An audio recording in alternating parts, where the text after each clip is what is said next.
The height of ridiculous is written by Oliver Wendell Holmes. हमारे time पे 2024 में ये पोएम आया था फॉर पोएम अप्रिसिएशन। सब लोग को लगता है कि लास्ट पोएम है, चलो नहीं करते हैं, पर यही आया था ऑब्वियसली। तो आपको सब कुछ करके आना है, इसमें कुछ है नहीं कि यही पोएम आएगा आपके बोर्ड के एग्ज़ाम में, ठीक है। ऐसा बिल्कुल नहीं होता है, ठीक है। आपको सारे पोएम्स करने पड़ेंगे। अनलाइक मराठी के अंदर you can leave one poem, क्योंकि इसमें 2 में से 1 करने होते हैं, राइट। पर इसमें आपको एक भी पोएम को छोड़ना नहीं है। एटलीस्ट मैंने दिखाया है, आप उतना आपकी नोटबुक में लिख के यू कैन डू, ठीक है। और ये मैंने लिखा है आपको 4 में से 5 या 5 में से 5 आएगा ही आएगा अगर आपने बराबर लिखा है तो।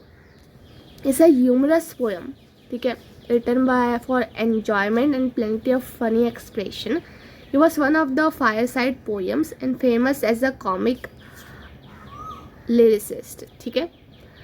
तो आपको ये सब लिखना है। आपको क्या क्या लिखना होता है अगर तो पोएम का नाम, पोएट का नाम and 1 line about the poet, ठीक है। And let's go for the second stanza. तो इसके अंदर राइमिंग स्कीम यूज़ की गई है ABCB। पहले इसके पहले पोएम जो था I think beauty is Joy for ever, उसमें भी राइमिंग स्कीम था, इसमें भी है। इसमें बहुत सारे राइमिंग वर्ड्स है, आप कोई भी 2-3 लिख सकते हैं। Man can die, I more good, जो भी आपको मना है। In order to give a poetic effect to the poem the poet has used several figures of speech. इधर तो कॉमन है। उसके बाद एवरी पोएम में कुछ तो कुछ यूज़ होता है, जैसे इन्वर्जन, टॉटोलॉजी, ठीक है, हाइपरबोले, एंथिसिस। उसके बाद एक एग्जाम्पल लिखना है आपको पोएम से, जिसका नाम है, मतलब कोई भी लाइन लिख सकते हैं।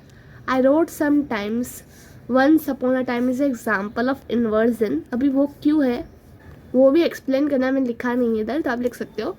The correct order of the sentence is once upon a time I wrote sometimes, ठीक है। तो ऐसे आप कोई भी लाइन लिख सकते हो अगर उसमें कुछ हो, फॉर एग्जाम्पल, और इसको एक्सप्लेन भी करना है।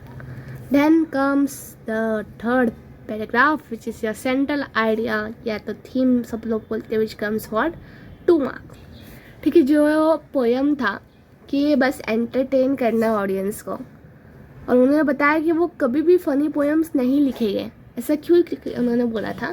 क्योंकि वो बहुत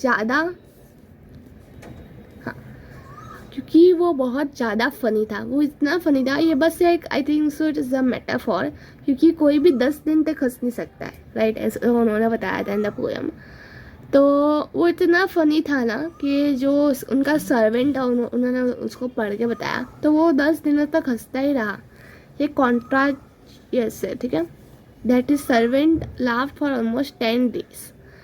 जब उसने रीड किया तो ये इतना कोई हंसा, उसका इफेक्ट देख के उन्होंने डिसाइड किया उनके लाइफ में कि ऐसे फ़नी पीसेस जो पोएम के हैं वो लाइफ में कभी ना लिखे, ठीक है। This is your third paragraph. इसके साथ हमारा ये सीरीज़ तो ख़त्म होता है, पोएम अप्रिशिएशन सीरीज़, जिसमें आप एटलीस्ट आपके 5 मार्क्स कंफर्म हो जाएंगे, और बाकी जो 5 मार्क्स है it depends on your understanding of the poems and all, कि आपको कितना समझ आया है पोएम को।